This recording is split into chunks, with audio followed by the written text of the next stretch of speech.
قرآني في قلبي دوما يغمرني من فيض ضياء آيات المولى تدفعني نحو العليا والكون الواسع في صدري أحضنه أرضا وسماء يا ربي قد نلت منايا وبختم كتابك أرقى بشراك يا حافظة القرآن حين تنالي من رب الرضوان ويقال لك ارقي أعلى جنان في يوم تشخص فيه العينان قرآني في قلبي دوما يغمرني من فيض ضياء آيات المولى تدفعني نحو العليا. السلام عليكم ورحمة الله وبركاته. الحمد لله والصلاة والسلام على رسول الله صلى الله عليه وسلم. Dear brothers and sisters, dear parents and teachers, Alhamdulillah, we came to the end of an amazing academic year. Today is the 18th of June 2023. The teachers and the management of the madrasa has done an amazing and fantastic job. And today is the closing time of the madrasa. The time that we're going to have a summer break. And inshallah the madrasa will be reopening the 6th of August 2023. Mudanayaal marwooyin, maantay halkan waxaan iskugu nimid inaan ka qayb galno xafladda xiritaanka madrasada Dandoog. Madrasadan aragtaan waxay runtii quraan bartaa ilmo badan muslimiin ah, ilmahaas oo u badan sida aragtaan ilmo Soomaaliyeed. Dandoog waxay ilaahay uga duwan tahay magaalooyin kale Ireland. waa nimcooyinkaas uu ilaahayna siiyey aad aragtaan. Si aan ugu gudubno xafladda qaybaheeda kale, waxaan rabaa inaan xafladda furno. xafladdana waxaan ku furan doonaa sida caadada ah Qur'aanka Kariimka. waxaan rabaa inaan u yeero, I would like to call to Sheikh Abdurrahman to recite Al-Quran inshallah. فليتفضل عبد الرحمن.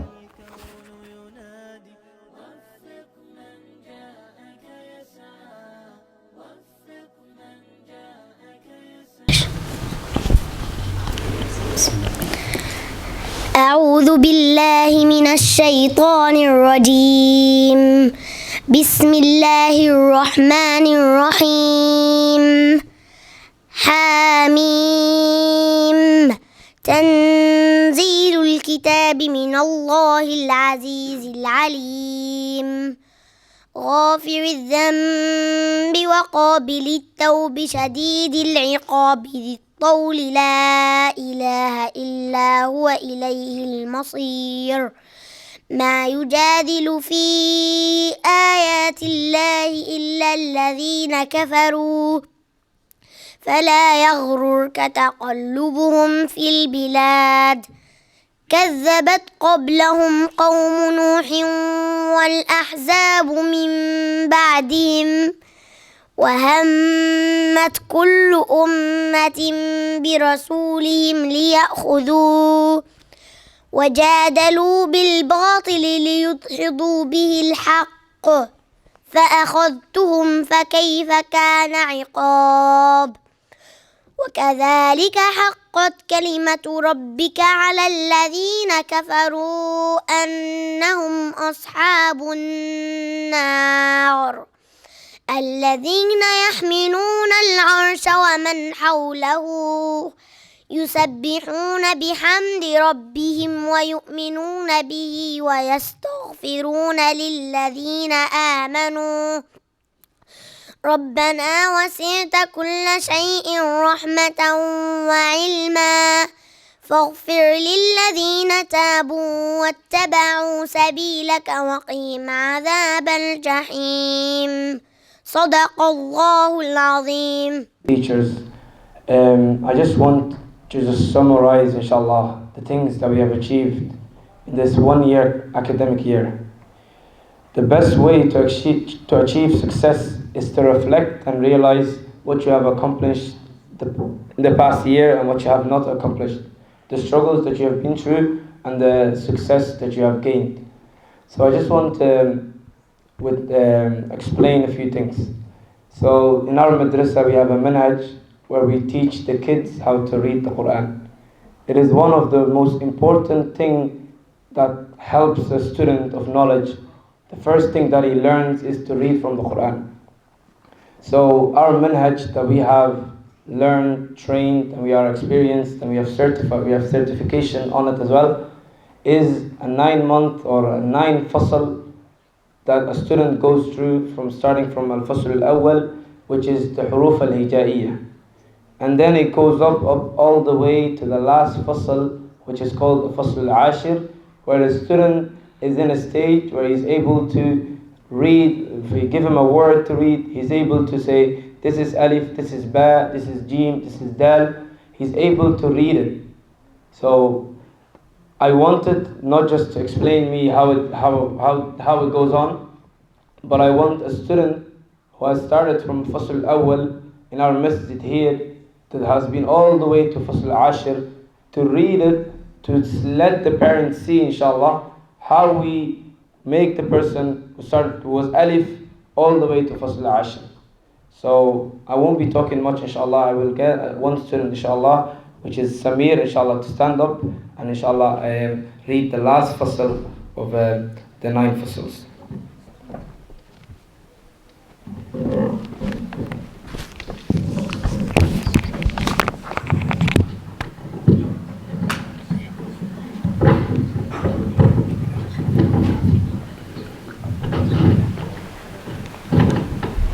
الفصل 10 أبجد هوس أبجد هوس كلمتان حمزة فتح با ساكن أبا جيم فتح دا ساكن جدا أبجد حا فتح ها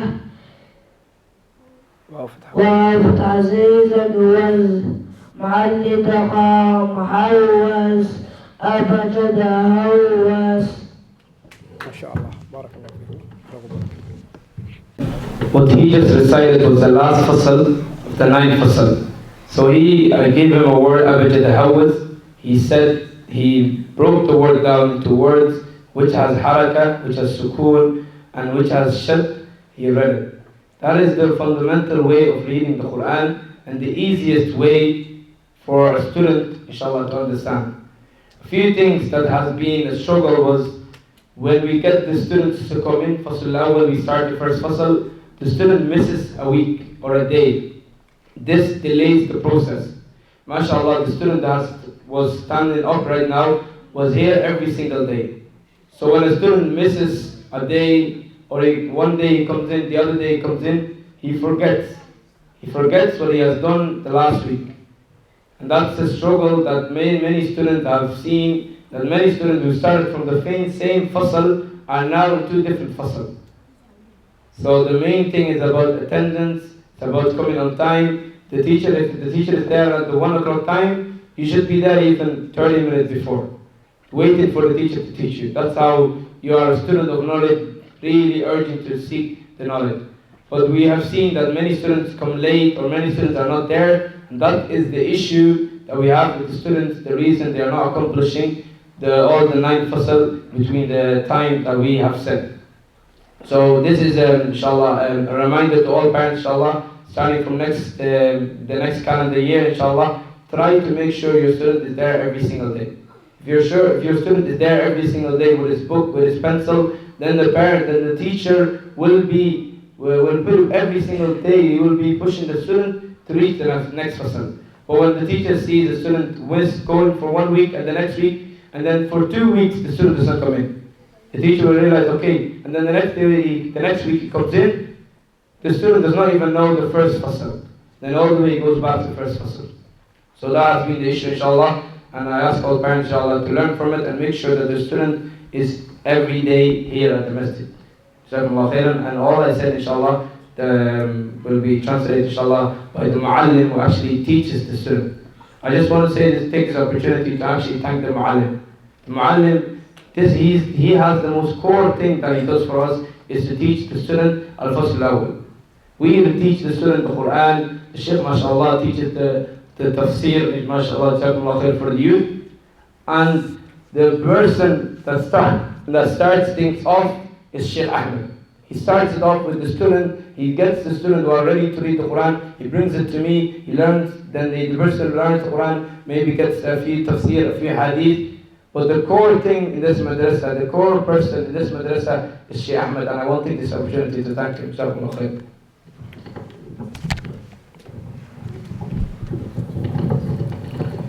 وبركاته. أولا وهم علينا يا الله. ثانيا مركز لبعض وهم علينا والدين تهال كان جوكتو وأرضينا والدين توده يا أرضينا عن مقع وضباط الله. أولا السلام عليكم ورحمة الله وبركاته. وحي كل إنجليش يقعنا ويفهمين وحي كلا وترسلات وصومالي وترجمايو.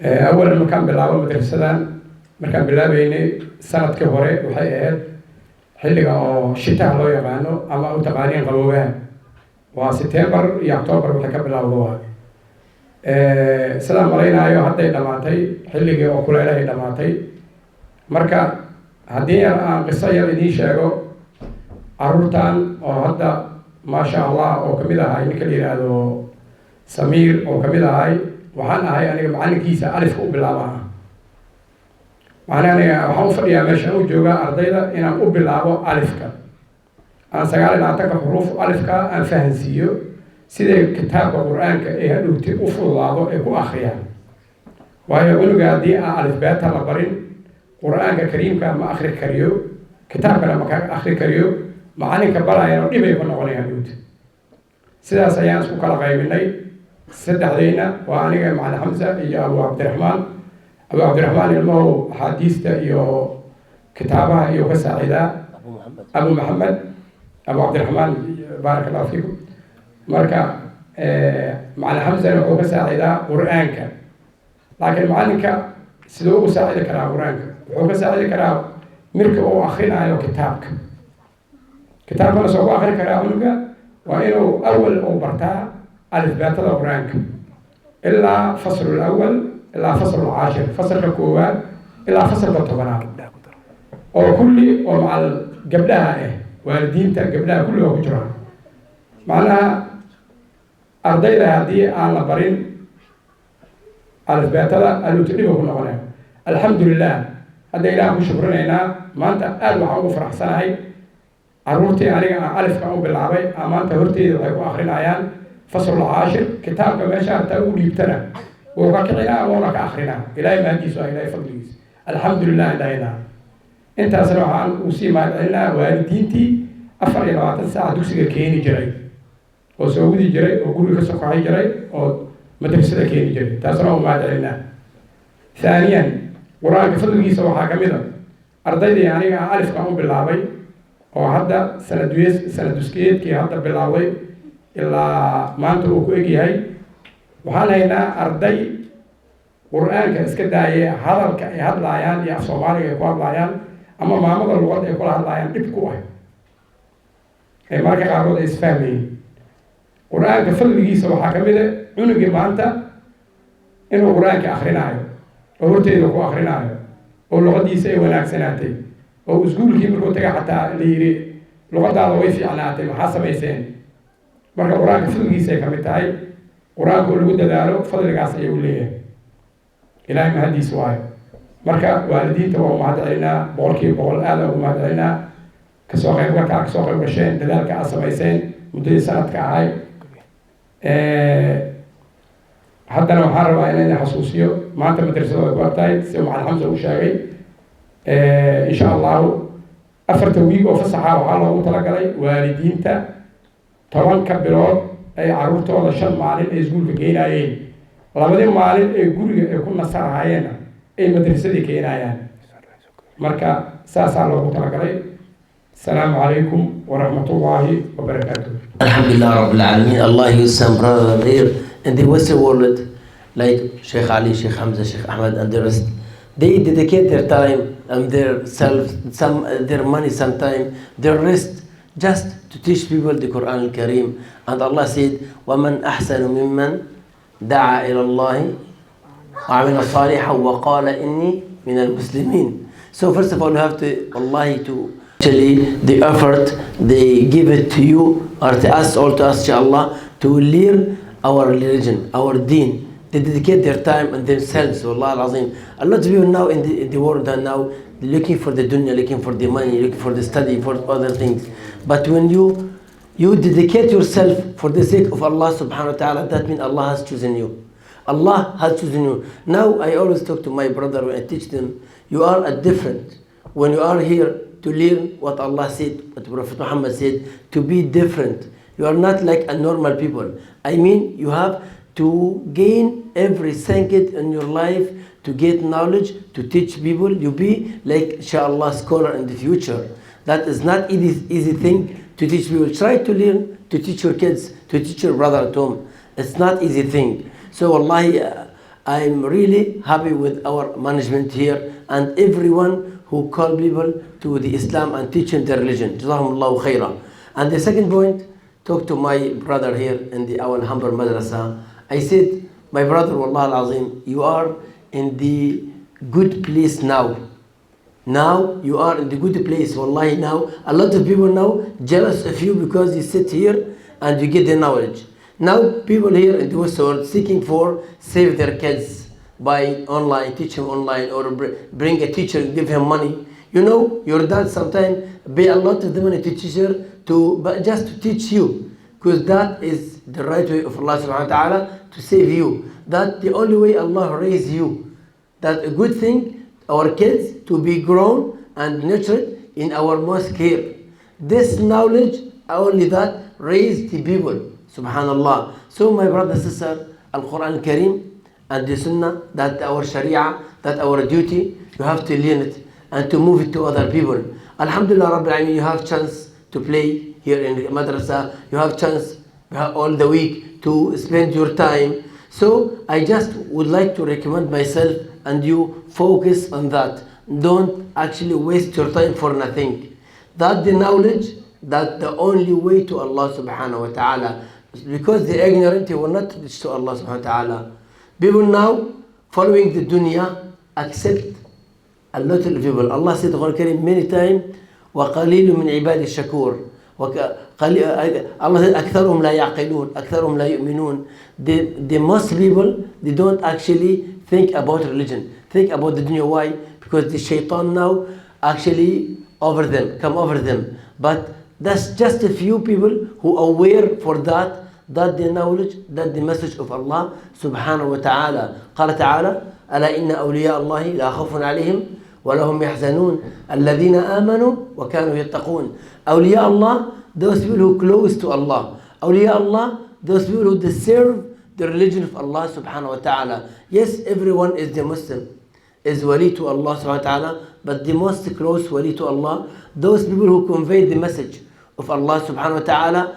قال تعالى قل إن كنتم تحبون الله فاتبعوني يحببكم الله ويغفر لكم ذنوبكم. So if you would like Allah to love you, boys, listen to me. If you would like Allah to love you, you have to follow the steps of Prophet Muhammad sallallahu alaihi wasallam. First of all, you have to learn in your religion. You have to learn and to teach to other people. You have to be like a light in this world, to teach people that the knowledge. Alhamdulillah, every day we hear some people, alhamdulillah, convert to Islam. Why? Because we have a good Muslim, alhamdulillah Rabbil Alameen. They work hard, like our teacher here, to teach people the Islam and other thing. Now the people outside, non-Muslim people listen from the news or something else about Islam, bad thing. Now is your job now to show him the real Islam, what the Islam is. Islam is actually the mercy. Islam is what? The compassion. Islam what is? The knowledge. Islam what is? The evidence. When you hear something, you have to think what? About the evidence. So, my brother, wallahi, you have to be gratitude to Allah first of all and to our management here to offer you this masjid, alhamdulillah rabbil alameen, and this place to get the knowledge about Allah subhanahu wa ta'ala, what Allah said, what Prophet Muhammad sallallahu alaihi wasallam said. And other thing, now we have 4 weeks off. I just want to encourage my brother, don't stop learning. If the school stop, the learning not stop. You have to continue at your home. You have to read the Quran every day. When you read the Quran every day or in the morning, the rest of the day will be easy for you, inshallah. And your salat. Now no madrasa, but the salat continue, inshallah rabbil alameen. You have to keep, especially the young man who the student, who looking for the knowledge. You have to exemplify the Islam. People, they don't learn with their ears, they learn with their eyes. The Sahaba radiallahu anhum, they follow Prophet Muhammad how? Because Prophet Muhammad practiced that and they follow him. Not only talking. If someone says something but he does something different, people will not follow him. You have to say and to do the same. You have to practice. So you have, as I said, the hadith of Aisha radiallahu anha in the Khutbah al-Jum'ah, كان رسول الله صلى الله عليه وسلم قرآنا يمشي على الأرض. Prophet Muhammad, like exactly like a Quran is walking. That means he was practice every single thing in the Quran al-Kareem. And now when as Muslims in the Western world, we hear this, they say the Islam is terrorism, Islam so and so and so. You have to reform that shape now. You have to reform that picture to show them, no, Islam not like this. Islam not very cute and Islam is not actually aggressive. Islam is a just between that. And that now, your duty in the world now to do so. And that only way for that, to read the Quran and then know the meaning and they read the history. Prophet Muhammad sallallahu alaihi wasallam, and you know the Sunnah, what the meaning of the Sunnah, that altogether make you da'iyah to Allah subhanahu wa ta'ala. And I ask Allah subhanahu wa ta'ala أن يتقبل منا وأن يرزقنا الإخلاص في القول والعمل وأن يجعلنا إخوانا متحابين فيه وأن يعني يكفينا شر الأشرار وأن يحفظ لنا أولادنا وأن يحفظ لنا بناتنا وأن يحفظ عائلات المسلمين وأن يحفظ وحدة عائلات المسلمين. أسأل الله أن يعلمنا ما ينفعنا وينفعنا ما يعلمنا وأن يزيدنا علما وفقها وإخلاصا وعملا تقبلا. Every day check your heart. Is that for the sake of Allah or for the dunya? If that's for the dunya, don't do it. If that for Allah, yes, do it. Because Allah said, وَالْعَصْرِ إِنَّ الْإِنسَانَ لَفِي خُسْرٍ. What that mean? Every single day you missed your day from your life. Your life is limited. Before I create you, your life is limited, and every day you miss day. Every 1 hour you miss hour from your life. Every second you miss second from your life. Okay, but if you fill it with the good things, no, you are the winner. If you leave it empty, you are the loser. That meaning, وَالْعَصْرِ إِنَّ الْإِنسَانَ لَفِي خُسْرٍ. The human being is go down every day, step by step, except إلا الذين آمنوا وعملوا الصالحات وتواصوا بالحق وتواصوا بالصبر. All of that iman. Because what the iman is, some people said the iman maybe on just to say in your tongue La ilaha illallah, or you believe in heart. Al iman, my brother, to believe in heart and to say in your tongue and practice. Because if you said iman only but just what you said in your tongue, the shaitan is mu'min. Because the shaitan talk to Allah subhanahu wa ta'ala and he say, oh Rabbi, and he knows the akhirah, and he knows the hellfire, and he knows the paradise. Is the shaitan mu'min? There's no mu'min. Iman, you have to practice what you said, and that called at-tasdiq. By the way, I know my brother do know that now. So, al-iman, قول باللسان, واعتقاد بالجنان, اعتقاد in your heart, وعمل بالجوارح والأركان, يزيد بالطاعة وينقص بالعصيان. So, if you're a real believer in Allah subhanahu wa ta'ala, you have to show people the iman, your iman. You're honest. You have to show people you are actually you're honest and your goodness, everything, your manners that you learned from the Islam. وجزاكم الله خيرا. سبحانك اللهم وبحمدك أشهد أن لا إله إلا أنت أستغفرك وأتوب إليك. جزاكم الله خير. السلام عليكم ورحمة الله وبركاته. dhammaan walaalaha salaama madrasada waa laga sheekeeyey taariikhda madrasada laga sheekeeyey alxamdulilaahi rabbil caalamiin wax kastoo la bilaabo khayr iyo wanaag ay yeeshaan marka insha allahu wixii aanay haddaan ku dari lahay ma jiraan wax kaliya aan dhahay waxa waaye aan la isku xirnaado qof kaligeed waxba ma qaban karto laba qof wax ma qaban karto qof kasta oo waalid ah wax inuu nooxi oo nala qaban karo inuu nala qabto madrasadan qof kasta u furan tahay inaan isla garab galno dhalinyarada isbishada saaxiibada ee oo broniga iyo madrasada sheekh tafsiirkiisa iyo wax walba dhalinyarada waxaan ka codsaynaa inay masaajidka garab siiyaan insha allah ilaahay adinkana garab idin siinaayo sheekhane mar walba juhdi oo idin geliyaa in xataa jazaakum allahu khayran qofka aad dhahdiin waa soo daaya sheekh raalli ah waa dhahdiin waa xushmad ay ku jirtaa qadarin ah maalin walba oo idin imaadaa intuu idin fadhiistaa marka insha allahu si gooni waxaa ula hadlaa dhalinyarada saaxiibada ah in la isku xirnaado oo dhalinyarada walaalnimo isku xirnaadaan walaalka waxaa ah kan masjidka kuula soo dukanaya kan kaasaa walaalka ah kan meel kale jiro adeerkaa dhalay waxba kuuma ah kan iskoolka kula aado kan masaajid kula jooga kaasaa walaal ah marka inaan annaga iswalaalaysano ilaahay dartiisa isku walaalaysano intaa arrin intaas waaye laba dhalinyaro kulliga waa iman jazaakum allahu khayran madrasadana waa laga sheekeeyey marka khayr allah idin siiyo جزاكم الله خيرا السلام عليكم ورحمة الله وبركاته. السلام عليكم ورحمة الله تعالى وبركاته. waxaan halkaan ugu mahadcelinayaa macallimiintii ilmaheena maalin walba waqtigii geliyey oo anaka waa iska soo dhaqaajina asan waxaan dhahnay dhibkooda aan geeyo laakiin dadkii oo maalin walba ay hor joogaan ay waqtigooda qaaliga geliyeen waa ugu mahadcelinaynaa ilaahayna ajir iyo xasanaad aan soo koobi karna allah ka siiyo.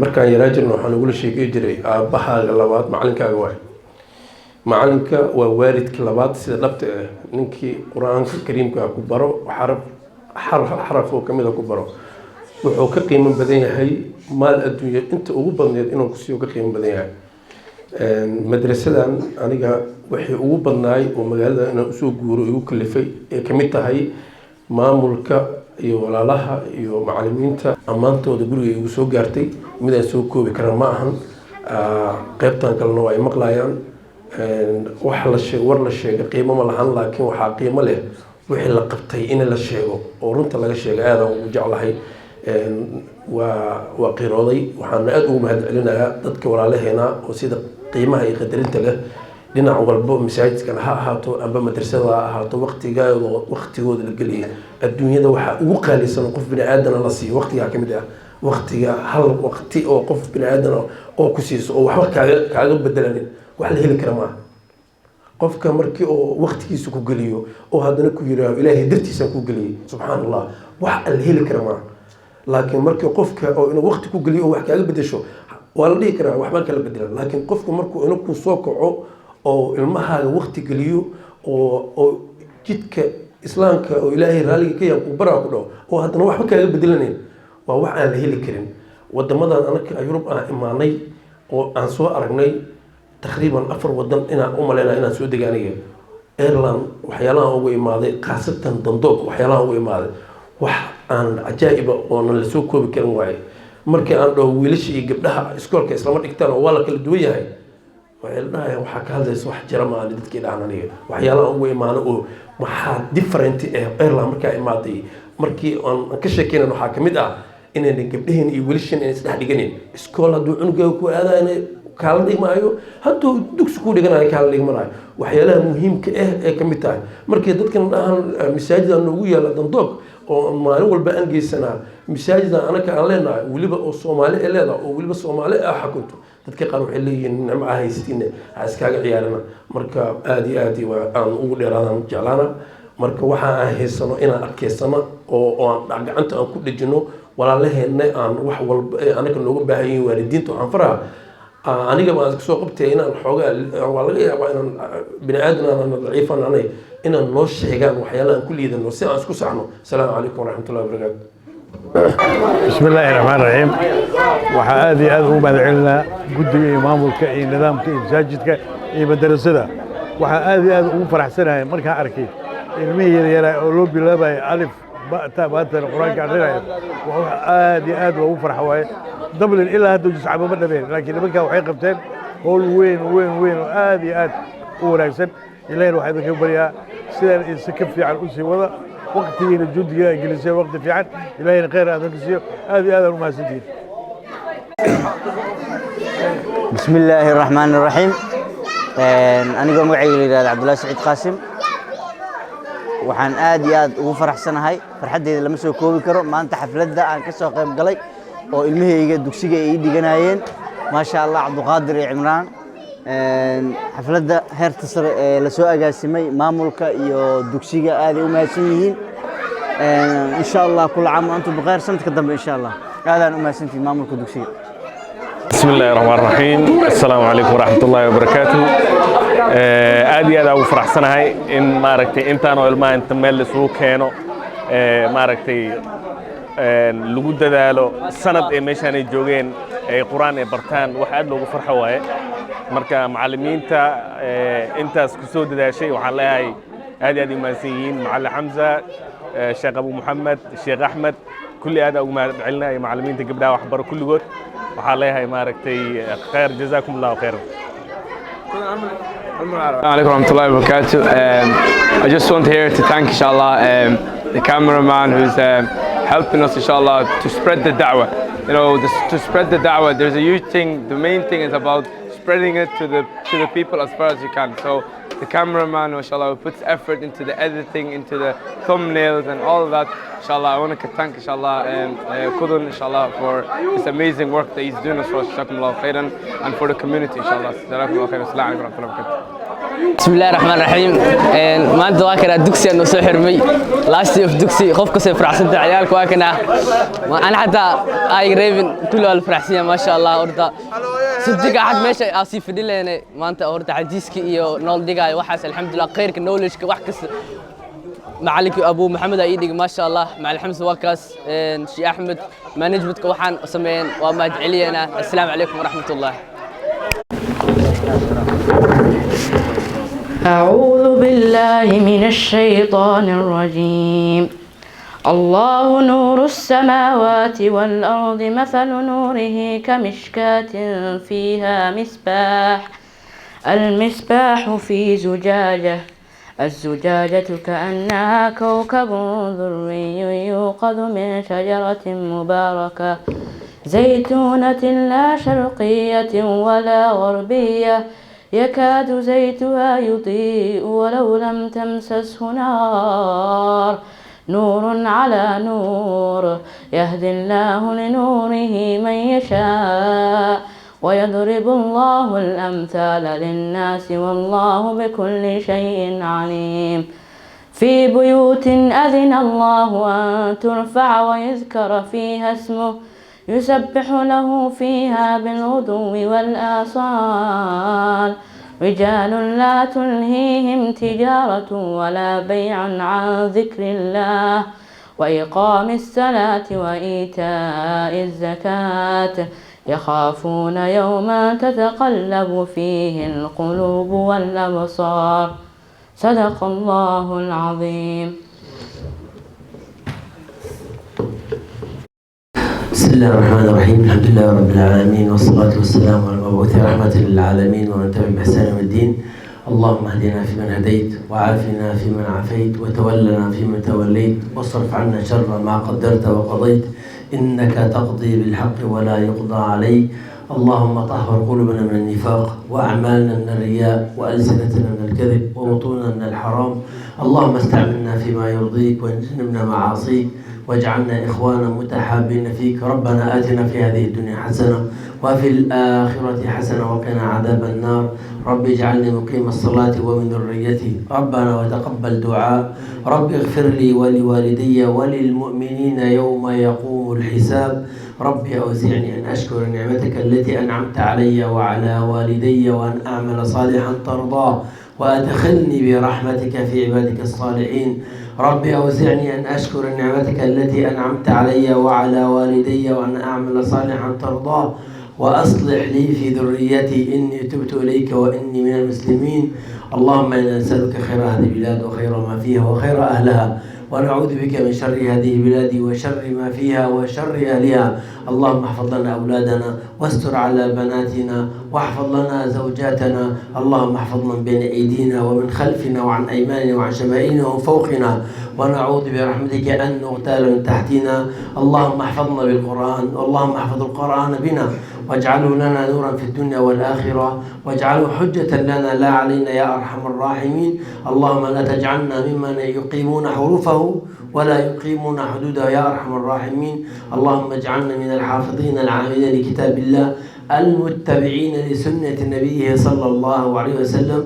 اللهم استعملنا فيما يرضيك وجنبنا معاصيك واجعلنا إخوانا متحابين فيك.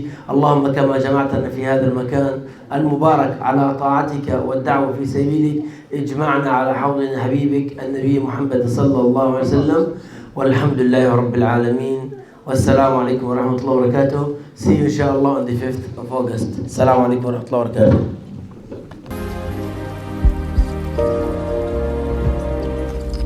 رسول الله محمد، حبيب الله محمد، نبي الله محمد، خير خلق الله محمد، خير خلق الله محمد. رسول الله محمد، حبيب الله محمد، نبي الله محمد، خير خلق الله محمد، خير خلق الله محمد. شع نور في المدينة واحتفى الكون وأنشد، ذا ختام المرسلين واسمه الهادي محمد. شع نور في المدينة واحتفى الكون وأنشد، ذا ختام المرسلين واسمه الهادي محمد. إنه عز العرب، أمه بنت وهاب، هاشمي في النسب وابن عبد الله، وابن عبد الله. رسول الله محمد، حبيب الله محمد، نبي الله محمد، خير خلق الله محمد، خير خلق الله محمد. قاب قوسين تدلى واعتلى نحو السماء، وعليه الرب صلى، ذا ختام الأنبياء. قاب قوسين تدلى واعتلى نحو السماء، وعليه الرب صلى، ذا ختام الأنبياء. إنه خير البشر، أحلى